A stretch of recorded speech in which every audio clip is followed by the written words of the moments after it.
चलिए आज बात करते हैं मिखाइल बुल्गाकोव के classic novel the Master and Margarita की। एक कमाल की कहानी है। सोचिए, क्या हो अगर शैतान अचानक मॉस्को आ जाए। इसी एक सवाल से ये अनोखी कहानी शुरू होती है। ये सिर्फ एक कहानी नहीं है, इसमें फैंटेसी, सटायर, फिलॉसफी सब कुछ घुला मिला है।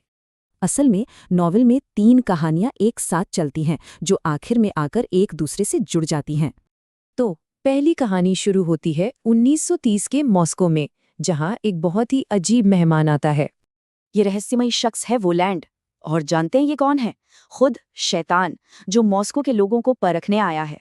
उसका मकसद सिर्फ हंगामा करना नहीं, बल्कि उस जमाने के समाज का पाखंड और लालच सामने लाना है। और वो अकेला नहीं है, उसके साथ है एक बहुत बड़ी बात करने वाली काली बिल्ली, जो शहर में तबाही मचा देती है। अब चलते हैं दूसरी कहानी की तरफ, जो हमें सीधे पुराने यरूशलेम में ले जाती है। ये कहानी है पोंटियस पिलाटोस और यीशुआ यानी जीसस की, जो सच और सही गलत जैसे बड़े सवाल उठाती है।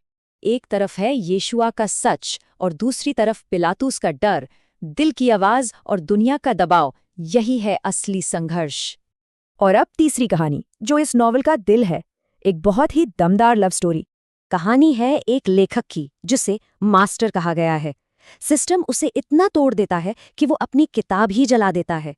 उसकी प्रेमिका है मार्गरीटा, जो मास्टर को बचाने के लिए कुछ भी करने को तैयार है, किसी भी हद तक।